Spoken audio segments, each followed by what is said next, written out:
Ito ay, mulai guys. Kamu ay Look, cara bagi kaning ni. Nok, so kalau ni pes.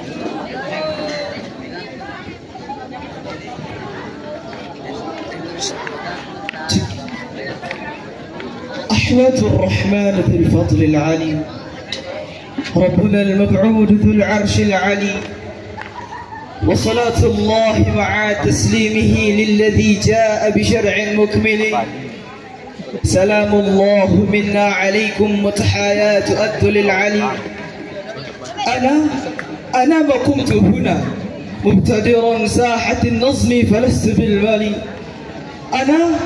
أنا ما كنت هنا مرحبا بكم في خفلنا والفخر لي أسأل الرحمن أن يجمعنا في خنان الخلد مع كل ولي بسم الله نبدأ بسم الله النصير وإلى الله المنتهى وإلى الله المصير أما بعد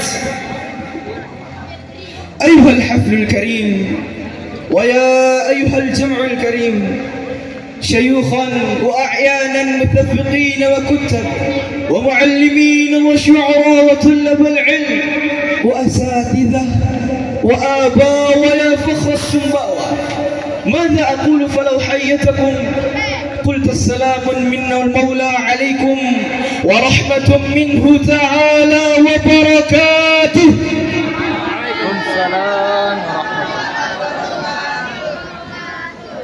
عليكم منا سلام الله ما سمعت شمس الضحى وأنارت سائر الحدب عليكم منا سلام الله من همرت بالغيث مزن وما تسقيه من عشب قطوف من زهور الياسمين نقدمها لكل الحاضرين وفيض من تحية إليكم تقربه عيون الناظرين سلام كالزهور وكالظلال إلى أهل المودة والوصال مرحبا بكم بتراحيب فاقت جبال السنباوة ثبات وازداد عن مرابعها نباتا إن ضاقت بكم الديار والمرابع ففي سويداء المدامع فصيح المقعد لكم مرحبا بكم وكل ردد وأنشد يا مرحبا بمن وصل على الرؤوس في المقال قلوبنا هي المهل وهي الفصيح المقعد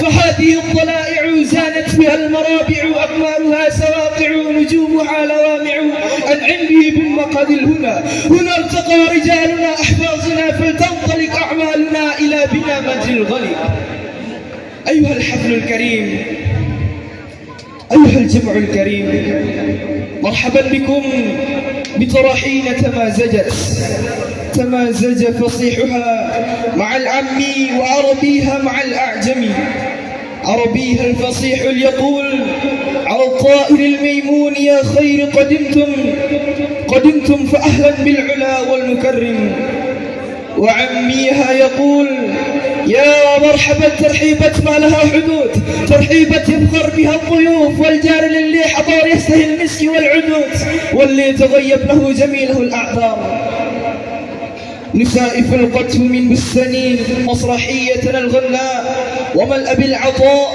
عطاؤها من نوع آخر عطاؤها لفم آخر عطاؤها هي تماست ترويجت عن أمة متنية في مرى التاريخ هي أمة لن تبات أمة عاشت سنين الطويل أمة تعيش ولن تبات إنها أمة قاعدها محمد صلى الله عليه وسلم. Hadirin yang berbahagia, melanjutkan kisah perjalanan sebuah umat yang dipimpin oleh Nabi Muhammad SAW adalah sebuah kebanggaan. Kenapa tidak? Karena kita akan berbicara tentang sebuah umat yang menolak untuk mati dan tidak akan pernah mati. Karena ia janji Allah Tuhan yang berhak disembah. Tidak ada Tuhan yang berhak disembah selain daripada ia. dalam bungkusan sajian Masrahiyah kelima di Ponpes Abu Bakar Al-Islami Sumbawa. Kami ucapkan selamat menyaksikan.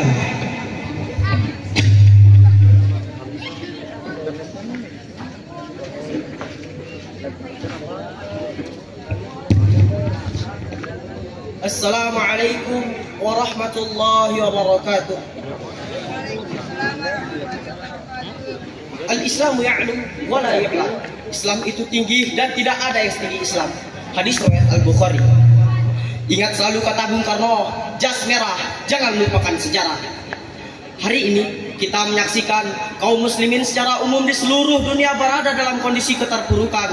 Palestina, tempat suci umat Islam dalam genggaman Israel. Setiap hari kaum muslimin di sana dirundung duka nestapa. Di Suriah, umat Islam dimusuhi oleh penguasanya. Di Xinjiang, Cina, umat Islam dimurtadkan. Di Myanmar, kaum muslimin diusir dari tempat tinggalnya. Dan hampir berbagai belahan dunia, umat Islam dituding radikal hanya karena ingin taat kepada syariah Islam. Pertanyaannya, mengapa semua ini terjadi padahal kita adalah umat yang dimuliakan oleh Tuhan kita dengan agama Islam?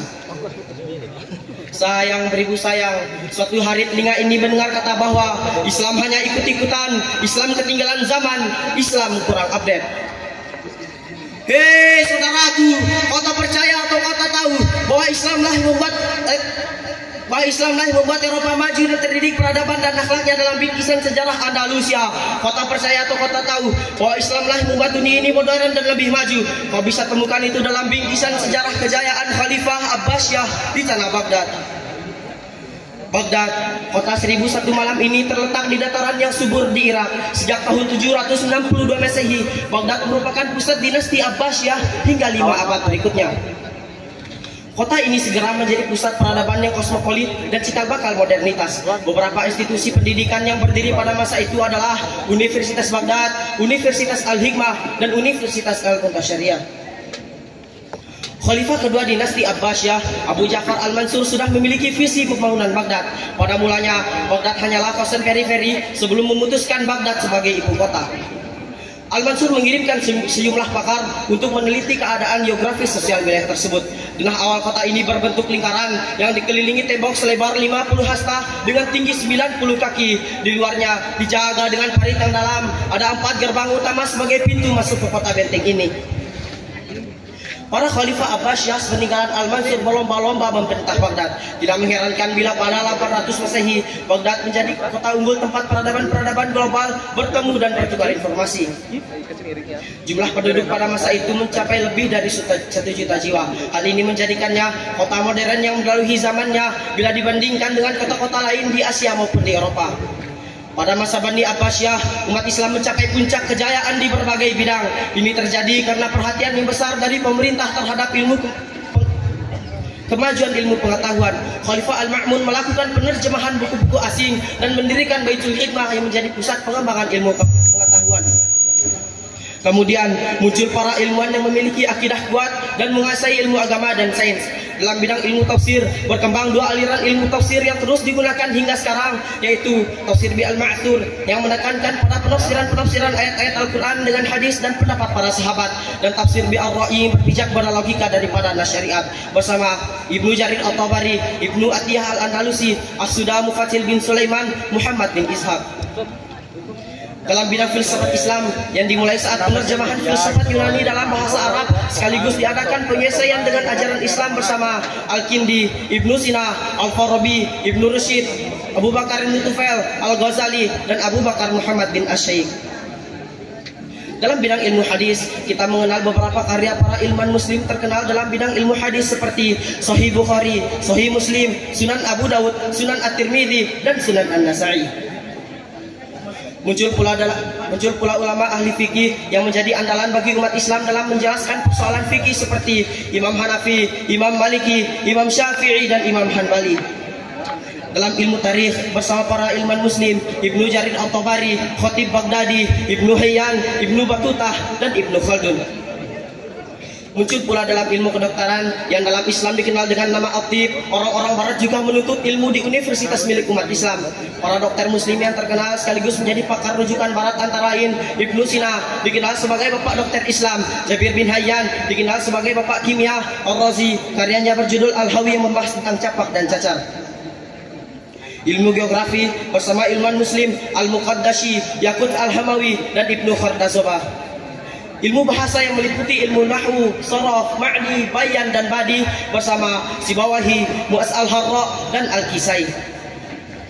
Ilmu astronomi atau falak ada Ibnu Haytham, ilmuwan pertama yang mengubah konfigurasi Ptolemeus. Abu Ishaq Az-Zarqali menemukan bahwa orbit planet adalah edaran eliptik bukan sirkular. Ibnu Rusyid, ilmuwan yang menentang paham astronomi oleh Ptolemeus. Abu Ishaq Az-Zarqali mengemukakan gagasan adanya galaksi Bima Sakti.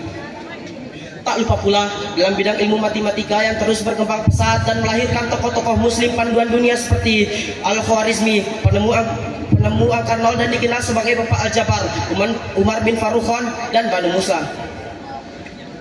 Era keemasan Baghdad berlangsung pada pemerintahan Sultan Harun Ar-Rasyid 786 hingga 809 dan Khalifah Al-Ma'mun 833 hingga 813. Mendirikan pusat peradaban atau perpustakaan Bait Al-Hikmah yang terus berkembang pesat hingga abad ke-13 Masehi, sebelum pada akhirnya dihancurkan oleh serbuan bala tentara Mongol pada 1258 Masehi. Jas merah, jangan lupakan sejarah. Sejak tahun 762 Masehi sampai dengan 1258 Masehi, 500 tahun baginda Muhammad sallallahu alaihi wasallam hidup dalam umatnya di Baghdad sehingga menjadikan sebuah kemajuan religi dan materi. Inilah ummatun qaiduha Muhammad sallallahu alaihi wasallam. Peradaban sebuah umat pemimpinnya adalah Muhammad sallallahu alaihi wasallam di tanah Baghdad. بغداد أشرقت في الدجى فلاه النهار واستنارت بنورها الأسحار بغداد من سناها الشموس تشرق لما تتبدى وتتجلى الأكمام بغداد يسجد الكائنة بين يديها حتى تبدو وتهتك الأسرار بغداد وإذا مضت بروك حماها فطلت بالمضائع الأمطار. Bulan terang di kota Baghdad, bulan terang sudah megah di Baghdad. Kota tua itu pun menjadi menara dunia, memancar cerah dari abad 7 ke 12 Masehi. Dari pustaka Baitul Hikmah, semua peradaban lama dikodifikasi dari Yunani dan Hindi. Di bawah bulan terang kota Baghdad, masyarakat belajar memancar, membaca, mengkaji, meneliti, inovasi produk pengetahuan dan teknologi, rumah sakit, irigasi, sistem robotik, astronomi, penerjemah, dan kolektor. Cahaya bulan itu menjadi ilham Renaissance Eropa di ratusan tahun kemudian.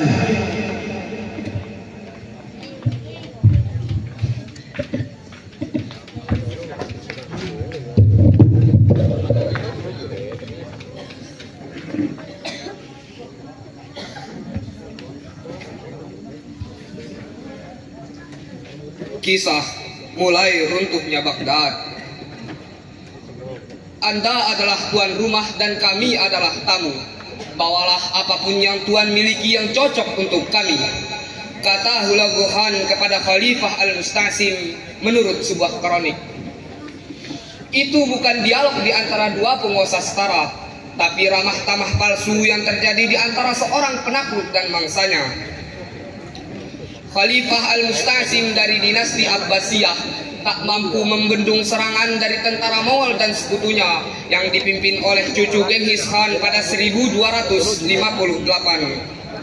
Tentara Hulagu Khan berhasil mengalahkan tentara kekhalifahan dan membumi hanguskan kota Baghdad.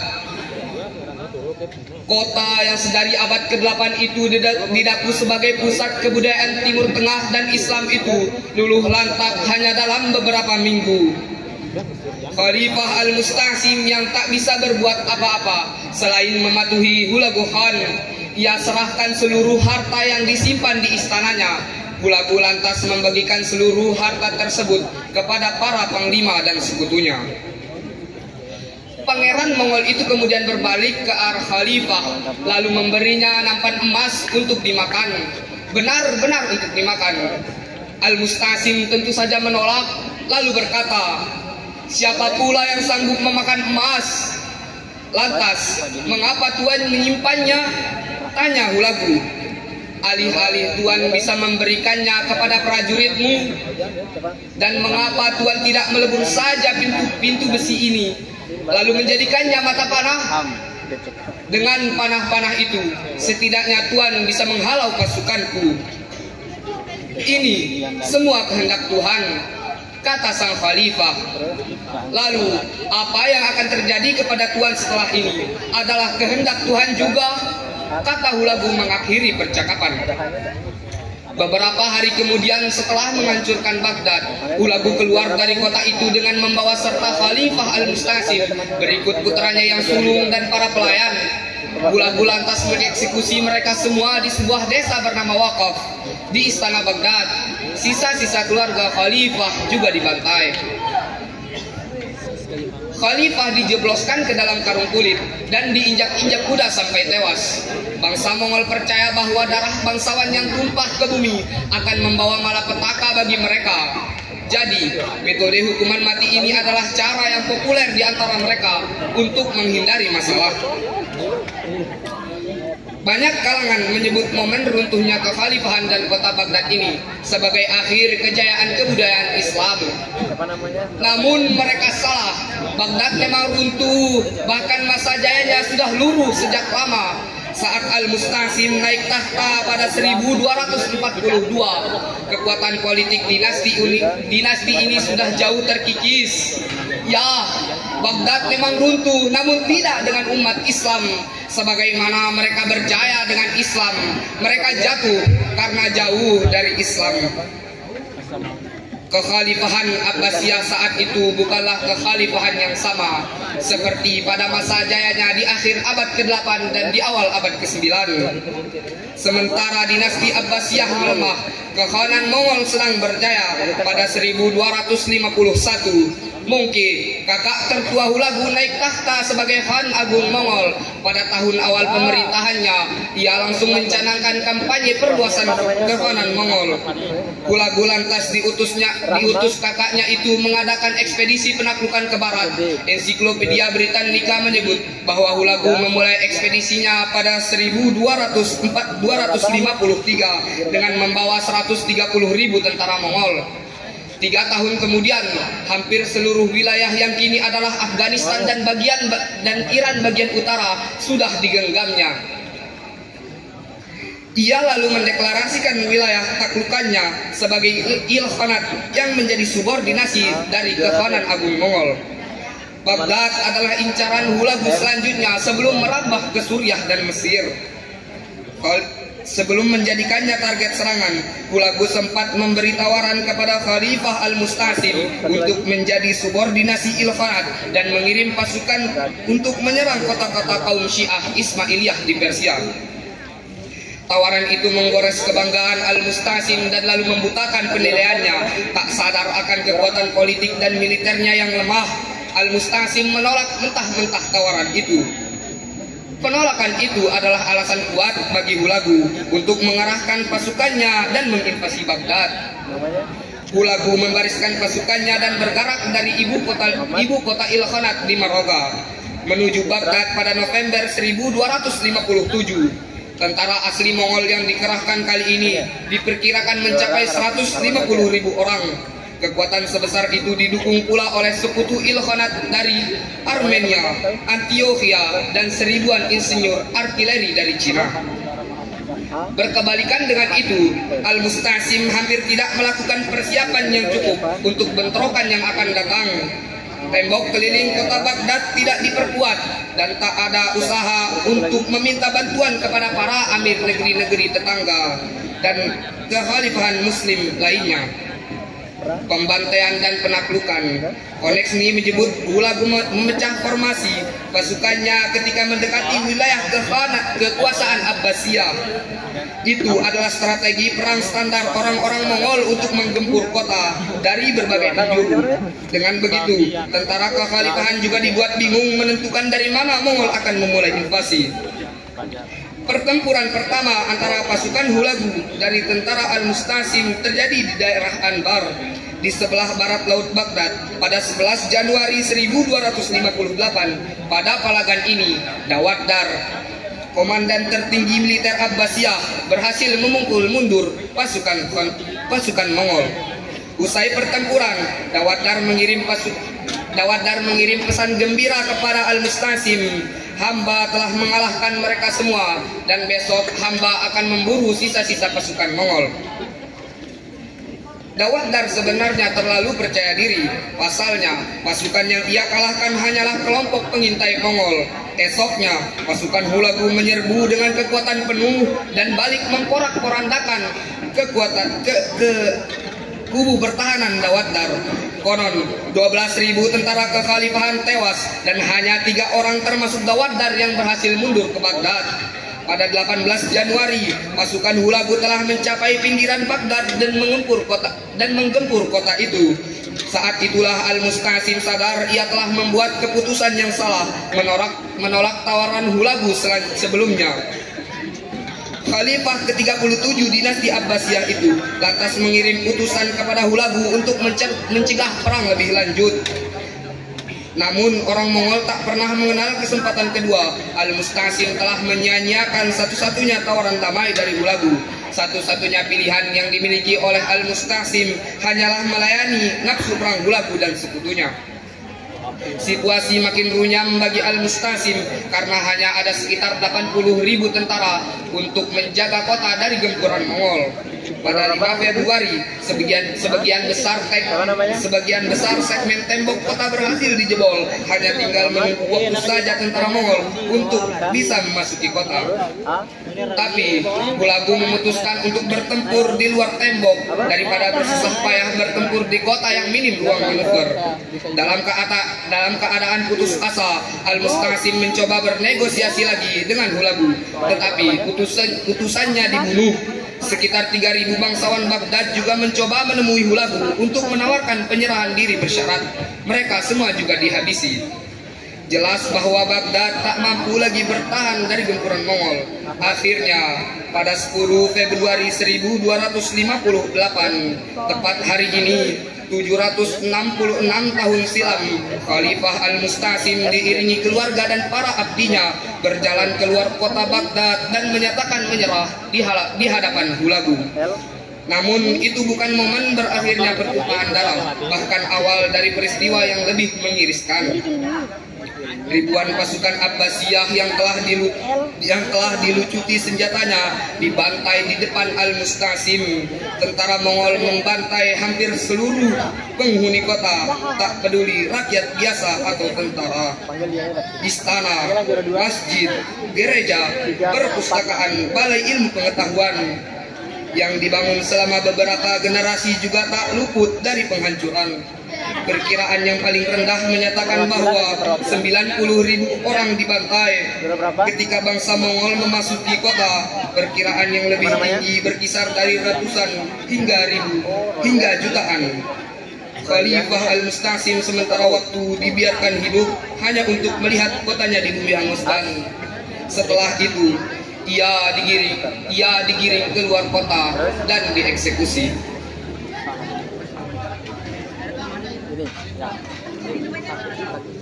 Depan sama temannya tahu. Dengan darah dia. لا يغرنك تقلب الذين كفروا في البلاد متاع قليل ثم مأواهم جهنم وبئس البهاد لكن الذين اتقوا ربهم لهم جنات تجري من تحتها الأنهار خالدين فيها نزلا من عند الله وما عند الله خير للأبرار. الله أكبر الله أكبر ولا حول ولا قوة إلا بالله العلي العظيم. ما أعظم هذه الخطوب التي نعيشها، الله أكبر. ما أبدح هذه المصائب التي نكابدها، أحزان وغموم، قهر وذل، ألم يقطع نياط القلوب تقطيعا، وهم يفتت كبد الحر فتا. حال مهين ووضع مزري، رحماك ربنا كرحماه. هل شهد التاريخ مثل هذا؟ هل سطر تاريخنا صفحات من بؤس كتلك التي نعيشها؟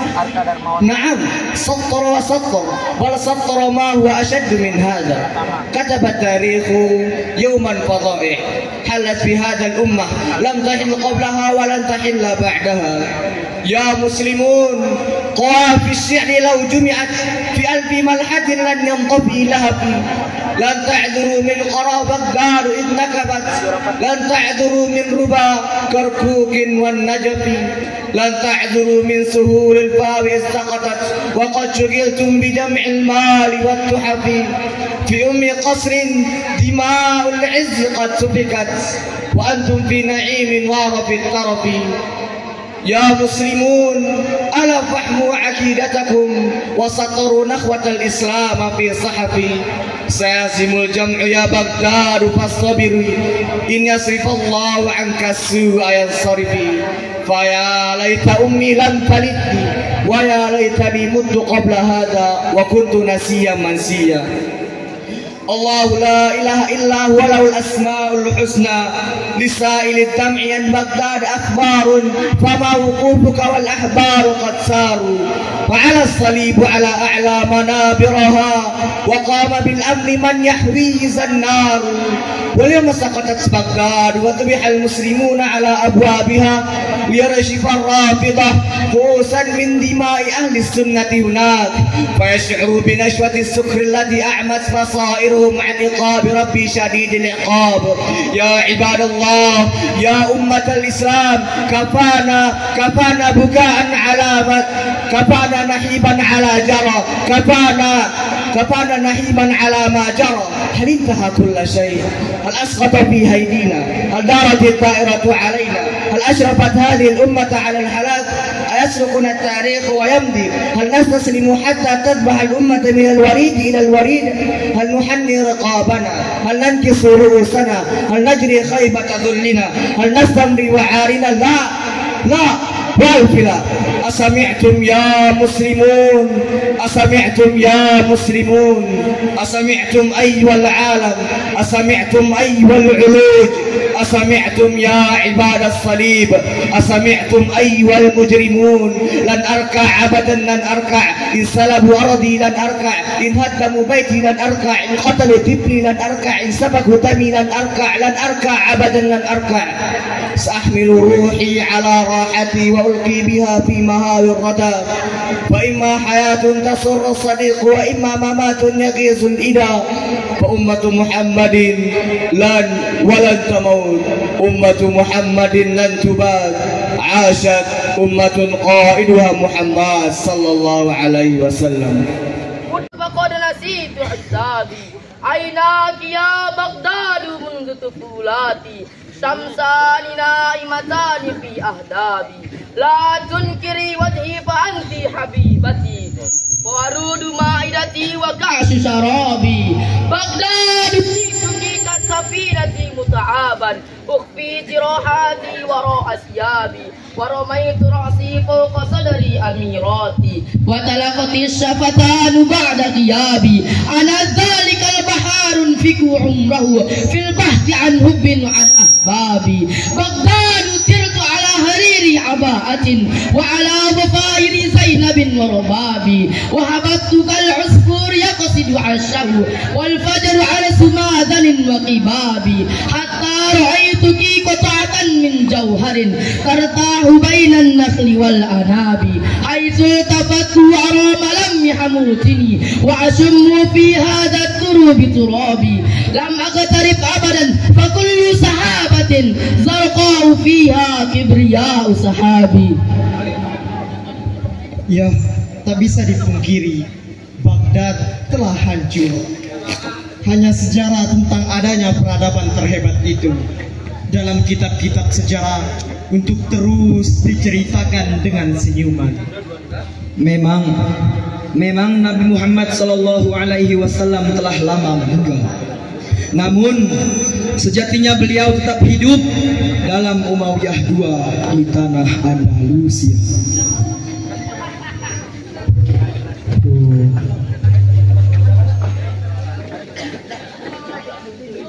Penaklukan Andalusia oleh Abdurrahman Ad-Dakhi. Kala itu Abdurrahman yang saat itu berusia 19 tahun harus kabur dari istana saat keluarganya dari dinasti Umayyah dihancurkan oleh dinasti Abbasiyah. Pemuda yang mempunyai nama lengkap Abdurrahman bin Muawiyah bin Hisham bin Abdul Malik sempat lari dari Irak, mengarungi gurun Syria menuju Palestina, kemudian menyeberangi gurun Sinai ke Mesir, lalu melewati beberapa wilayah Afrika menuju Andalusia, Spanyol yang saat itu telah ditaklukkan oleh nenek moyangnya dari dinasti Umayyah. Pada saat di perjalanan, beliau diikuti oleh 400 budak yang setia kepada Bani Umayyah. Ada yang mengatakan ketika beliau mendarat pada 755 Masehi, pasukan tentara Syam menghadiahkan budak perempuan yang sangat cantik. Namun beliau mengembalikan budak perempuan itu kepada mereka. Abdurrahman dikenal sebagai orang yang cerdas dan pemberani. Ia lebih memilih untuk menaklukkan Spanyol daripada harus merebut kembali kekuasaan khalifah dari tangan Abbasiyah. Dengan pasukan yang dihimpunnya saat di perjalanan, ia kemudian menyerang Cordoba. Ia berhasil menaklukkan kota itu dan menjadikannya ibu kota kerajaannya. Sayangnya, sejumlah orang dari bangsa Yamanium Arab bagian selatan tidak menghendaki Abdurrahman menjadi pemimpin mereka. Bersama sejumlah orang-orang barbar, mereka pun melakukan pemberontakan. Ancaman terhadap Abdurrahman pun tidak hanya dari Khalifah sendiri. Khalifah Al-Mansur yang mendirikan dinasti Abbasiyah pun tidak luput untuk mengancam Abdurrahman. Beberapa kali Khalifah Al-Mansur mengirimkan bala tentaranya yang terdiri dari para budak beliau yang setia kepada Daulah Abbasiyah untuk mengembalikan Andalusia ke tangan mereka. Lagi-lagi Abdurrahman mampu memadamkan berbagai pergolakan tersebut serta memukul mundur tentara Al-Mansur. Ancaman terhadap Abdurrahman tidak hanya dari dinasti Abbasiyah. Kaisar Romawi yang bertahta di Prancis, Charlemagne, juga beberapa kali menyerang Abdurrahman. Namun berkat kesigapan dan keterampilan Abdurrahman dalam memimpin pasukannya, pasukan Romawi bisa dipukul balik. Abdurrahman pun kemudian membangun angkatan bersenjata yang teratur, yang jumlahnya tidak lebih dari 40.000 personel. Ia sadar bahwa Andalusia sangat mungkin diserang dari 3 arah di lautan. Oleh sebab itu, beliau kemudian membangun armada perang laut yang tergolong sebagai armada yang pertama kali di Andalusia. Armada itu kemudian menjadi armada yang terkuat di lautan bagian barat dan laut tengah. Abdurrahman pun tidak hanya cakap dalam memimpin pasukannya.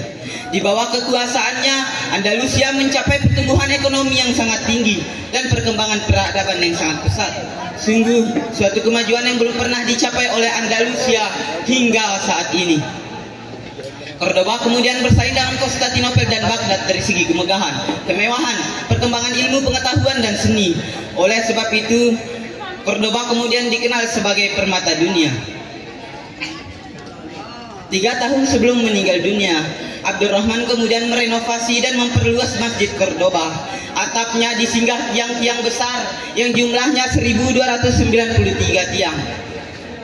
Bangunan tersebut kemudian menjadi laksana Ka'bah kaum muslimin di dunia Islam bagian barat. Hingga kini, masjid itu masih berdiri megah. Ia termasuk tempat yang paling banyak dikunjungi oleh para wisatawan setelah Istana Alhambra. Abdurrahman pun dikenal sebagai seorang penyair dan orator ulung. Meskipun sejarah menyambut beliau adalah pemuda yang terusir, namun berkat ketegaran dan kemauan kerasnya, ia berhasil mendirikan Daulah Umayyah II yang mampu bertahan hingga 1031 Masehi. Setelah memerintah selama 32 tahun, Abdurrahman Ad-Dakhi kemudian meninggal pada 172 Hijriah dalam usia 62 tahun. Abdurrahman layak disebut syukur Quraisy, raja wali dari kaum Quraisy, dari seorang pelarian politik menjadi penguasa Andalusia, Cordoba, Alhambra, Isnilia, Gornako, Jian, surga dunia yang pernah ada. وثبت تستقرب نجم مجالا وسهادة تصحب الزيل اختيالا وهي لغادة تلعب في شعرها الماء في جنجا ودلالا طلعت ريا وسيء باهر أجمال جل أن يسمى الجمالا وتبسمت لها فابتسمت وأجالت في لحاظة قسالا كل حرف زل عن مرشفها نثر الطيب يمينا وشمالا قلت حسناء من أنت ومن أي ذوي أفر الحسنى وطالة فرنت شامخات أحسبها فوق أنساب البرايا تتعالى وأجابت أنا من أندلس جنات الدنيا سهولا وجبالا. القرطبة هنا القرطبة التي كانت قبل 1000 عام تضم أكثر من 200,000 منزل و50 مستشفى و80 مدرسة كبرى وجامع وتسعمائها حماما محافظ على النظافة. كان يرى نورها القادم على مسافة البعد 15 كيلو. قرطبة المجد خالد أكبر وأجمل عاصمة في العالم في زمانها. جامع قرطبة دار الخلافة وشاهد لا تستطيع وصف تضعف في ثنايا القوة ومحرابه الأعظم لا زلال متوشها في أعلاه. بسم الله الرحمن الرحيم. هو الله الذي لا إله إلا هو الملك القدوس السلام المؤمن المهيمن العزيز الجبار المتكبر سبحان الله عما يشركون. كان هنا تقام عليها الجمعة ب80,000 مصليا يوم كان بارسي لا يتجوز عدد سكان 20,000. كان يدخل يوميا على هذا الجميع 4,000 طالب العلم يثنون راكبا أمام علمائها، أمام ابن رشد وقرطبي وابن حزم وابن عربي وغيرهم من علمائها. هنا جلس ابن رشد يملي كتابه بداية مجتهدة ونهاية مقتصدة ليخرج لنا عالما يعرف مذهب الأربع. هنا جلس ابن قرطبي يقرأ كتابه التفسيري لينشر بين الناس. هنا اتكى ابن حزم لينشر مذهب الظاهرية. قرطبة من الأندلس بمنزلة رئيس من الجسد.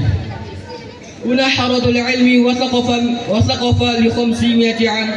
قرطبة فيها درس ابن رشد وطارق بن فرناس وأفتي بن زيد وفيها فتح هذه المدينة مغيث الرومي إحدى قادة والطارق ابن زيد البربري هو الذي إحدى ولاة موسى بن ناصر العراقي والذي يكون إحدى ولود حاشم بن عبد الملك القريشي. جمعهم الإسلام أمة قائدها محمد.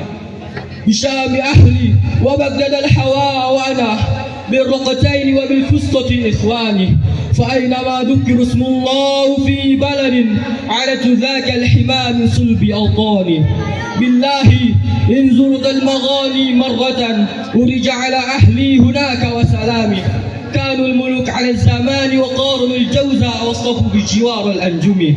وإذا سألت تنجيك طلولهم فشرك بدمعك أو بصابع القام. يا أرض أندلس حبيبتي وكلمي ناديتني فسمت لم تكلمي. لم تنسيني أيام صوتك عندما ناديتني فسمت لم أتكلمي.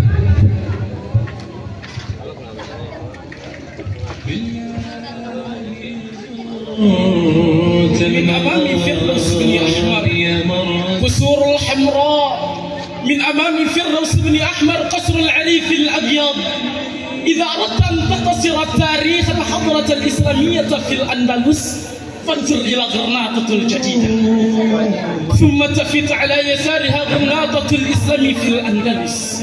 ترى قصور بن أحمر أكبر وأفخم قصور في أوروبا ل800 عام.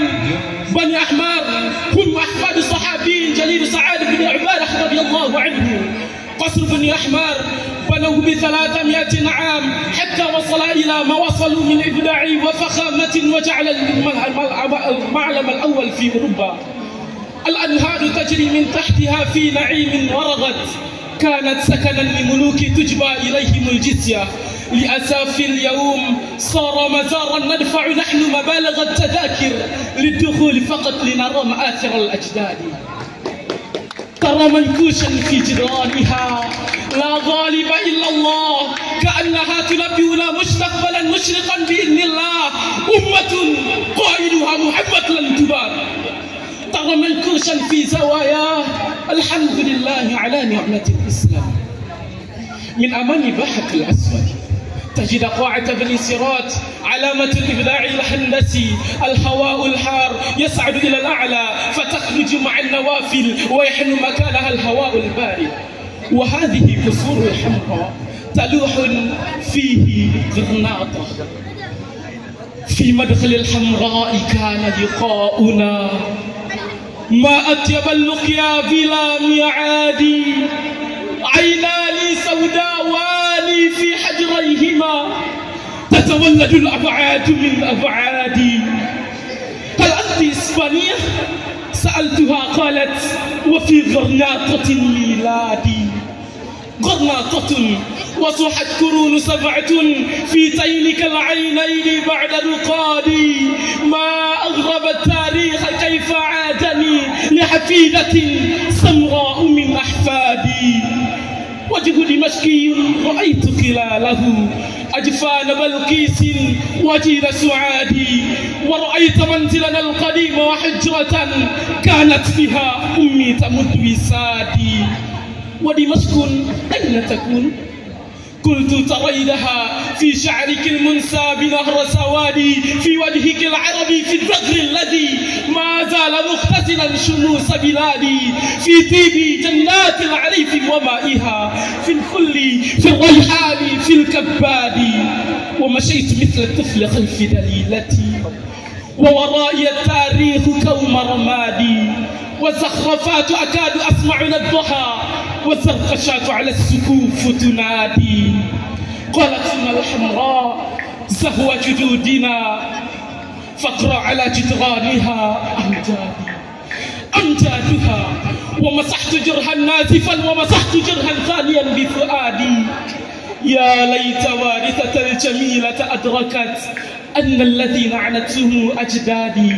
عانقت فيها عندما ودعتها رجل يسمى طارق بن زياد. جمال الأندلس ليست لها نظير في كسور الحمراء. 10,000 جنة العربية منكوشة، 7,000 منها لا غالب إلا الله. ظلت كسور الحمراء للمسلمين ما بقيت هذه الجملة حتى أتى عبد الله الصغير آخر ملوك غرناطة فسقطت غرناطة. كم تركوا من جنات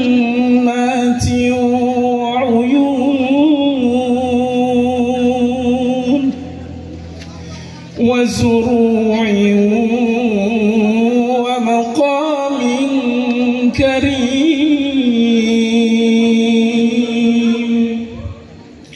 ونعمة كانوا فيها فاكهين. كذلك وأورثناها قوما آخرين. يا صاحي نبكي المدنا بعد من قد كان فيها سكنا. بعد من قد كان فيها سكنا.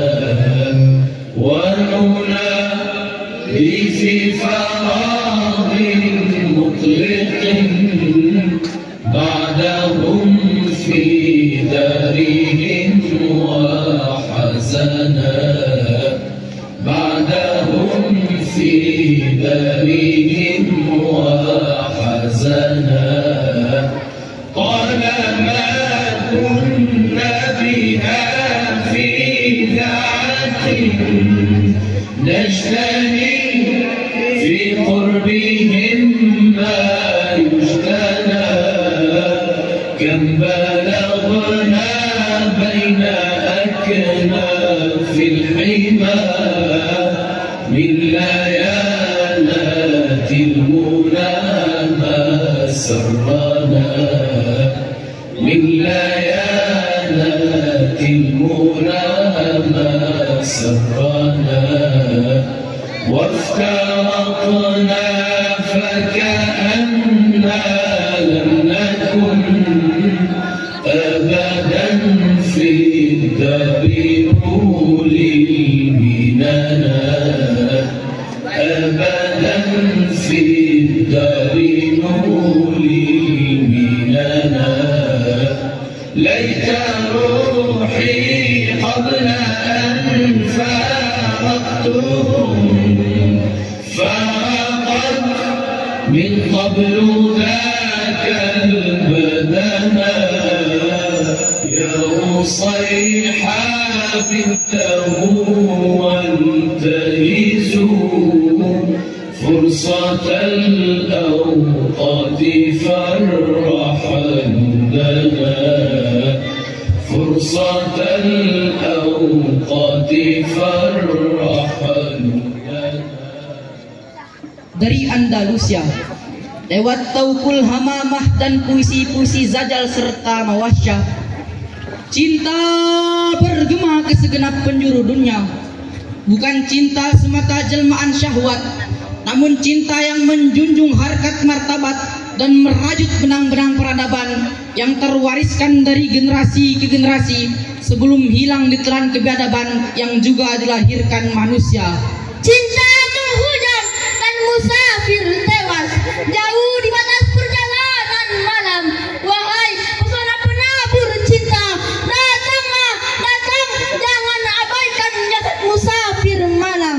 Andalusia adalah nama kuno untuk Spanyol hari ini, nama yang identik dengan sejarah kekuasaan umat Islam selama kurang lebih 800 tahun, rentang masa yang sangat cukup untuk memahat sejarah dan bentuk sebuah peradaban tinggi. Dalam Halilah Wadimna ada satu ungkapan hikmah dari beberapa baris buah pena Al-Mukaffah yang kami terjemahkan. Orang yang tidak pernah puas memiliki bagian yang mencukupinya dari dunia ini, maka matanya selalu menyimpan gairah kepada yang lebih dari itu, dan ia tidak pernah merasa khawatir dan akibatnya akan ditanggungnya. Ia pasti seperti lalat yang tidak rela dan tidak pernah merasa puas dengan pepohonan, buah dan wangi dan kembang yang wangi, lantas memburu air yang mengalir dari telinga gajah. Tapi apa hendak dikata? Gajah memukulnya dengan kipasan telinga dan ia pun akhirnya mati binasa. Nafsu atau keinginan pribadi yang telah mengalami mutasi dan berubah menjadi sesuatu yang seolah-olah merupakan kebutuhan, lantas demi meraihnya berbagai alasan Machiavellis diberikan. Tentu saja suatu hari itu akan berbuntut resiko yang mengenaskan. Manusia dapat kehilangan segala-galanya gara-gara spion nafsu yang dituruti. Pengalaman ini sesungguhnya saban zaman berulang, tapi manusia yang kelap atau dipanikkan oleh tekanan keinginan dan kerakusan luput menuai pelajaran. Kekuasaan memiliki pesona yang amat memikat, begitu pula kekayaan, kilauannya menarik, menggiurkan, sangat menggoda. Aku seperti lebah singgah di bunga Nailafur, tertawan oleh harum bunga. Namun ketika senja tiba dan bunga terkatup, lebah terperangkap dalamnya. Ia terkejut, panik lalu mati. Ya, menuju pesona dunia dan kekuasaan, ada batu tersembunyi siang merekam jantung. Ada racun mengendap di dasar gelas. Ketika itulah penyelesaian bunuh harus telan meski demikian pahitnya. Orang yang sesat dalam kekuasaannya niscaya akan menjadi rendah dalam kemegahannya. Begitu petuah para raja masa lalu yang disalin Imam Al-Mawardi dalam karyanya Nasihatul Muluk, nasihat kepada para raja. Hancur Andalusia, dahulu istana berubah menjadi reruntuhan mozaik, bangunan menyisakan sedih, harta, tahta, wanita membuat mereka tenggelam dalam tipuan dunia, bersenang hati, bermegah-megahan. Meskipun Andalusia telah hancur binasa, mengisahkan sejarah, namun umat ini tidak akan binasa. Ya, tidak akan binasa sebuah umat yang hidup di bawah pimpinan Muhammad Sallallahu Alaihi Wasallam. جادك الغيب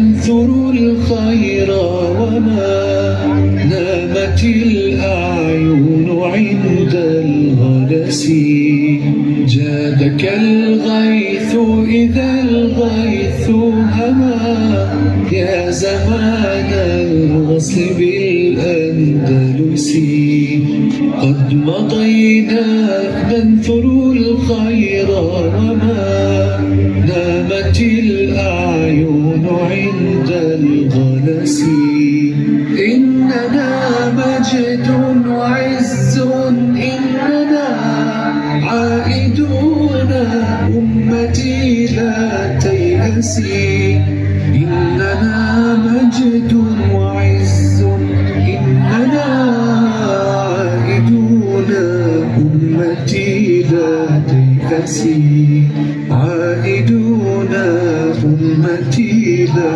تيأسي يا زمانا هل نسيت المسلما نور هذا الكون روى الظما أقمرا كنا شموسا أنجما ومضينا كي نغيث الأمما يا زمانا هل نسيت المسلما نور هذا الكون روى الظما أقمرا كنا شموسا أنجما ومضينا كي نغيث الأمما ننشر الحب ونمضي قدما حلل النور بلادي فاكتسي ننشر الحب ونمضي قدما حلل النور بلادي. Kematiannya disambut pesta di seluruh Eropa. Ya, kisah menarik dari tanah Andalusia. Saat kematiannya, seluruh Eropa berpesta dan merasa lega. Mereka merayakan kematian itu dengan duduk di atas kuburannya sambil meminum khamar penuh bahagia. Salah satu dari mereka berkata, "Demi Tuhan, andai pemilik kuburan ini hidup lagi, maka dia tak akan membiarkan satu pun dari kita dalam kondisi bernyawa. Dia bukan Salahuddin Al-Ayyubi yang terkenal itu, tapi dia pribadi mulia yang sangat dihormati. Dia bergelar Al-Hajib Al-Mansur atau Al-Manzur. Nama lengkapnya Muhammad bin Abi Amir Al-Amiri. Lahir pada 326 Hijriah di selatan Andalusia. Apakah kita pernah mendengar namanya? Biarkan sejarah yang bercerita. Saat Panglima Al-Hajib menjemput kesyahidannya, kabar kematian itu menggema di seluruh Eropa, terlebih di Prancis. Bahkan Raja Alfonso bergegas datang ke kuburannya dan mendirikan tenda besar tepat di atasnya, lalu meletakkan ranjang bertatakan emas tepat di atasnya, lalu tidur di atasnya bersama sang istri. Lihatlah, sekarang aku telah menguasai seluruh wilayah Islam dan Arab, dan aku duduk di atas kuburan panglima terbesar mereka, kata sang raja. Lalu terdengar seseorang berkata, "Demi Tuhan, andai pemilik kuburan ini hidup lagi, maka dia tak akan membiarkan satu pun dari kita dalam kondisi bernyawa." Alfonso yang mendengar ucapan itu marah, lalu menghunus pedangnya. Tapi sang istri menahannya seraya berkata, "Dia benar.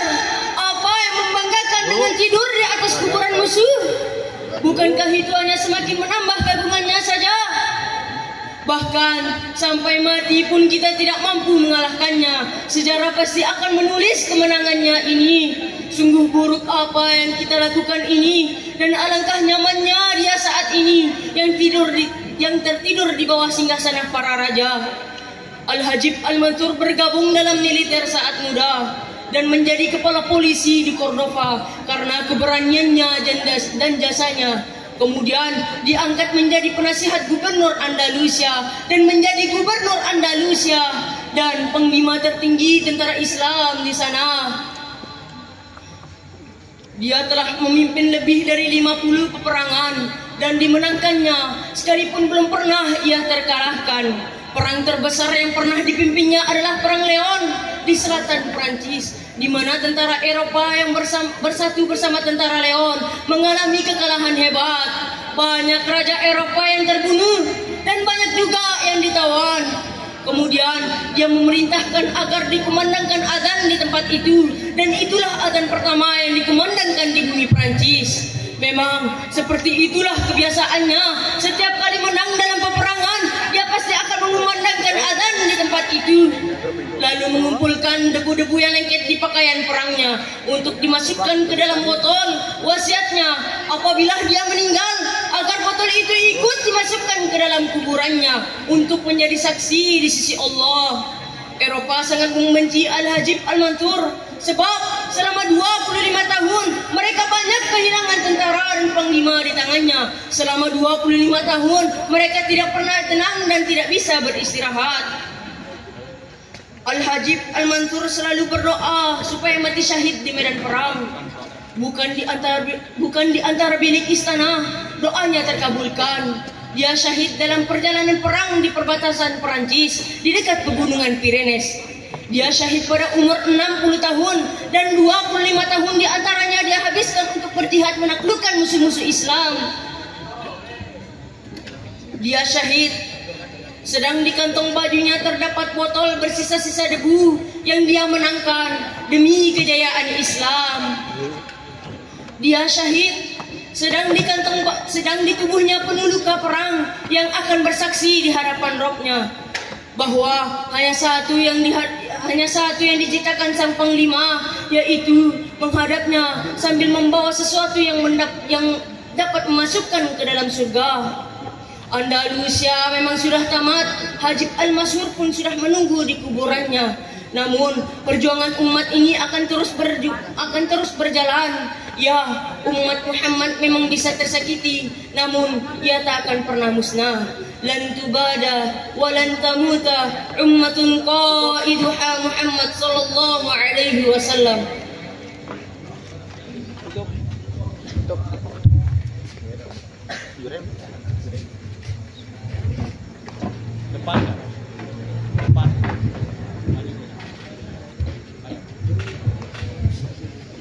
Hadirin yang berbahagia, dengan berakhirnya Masrahiyah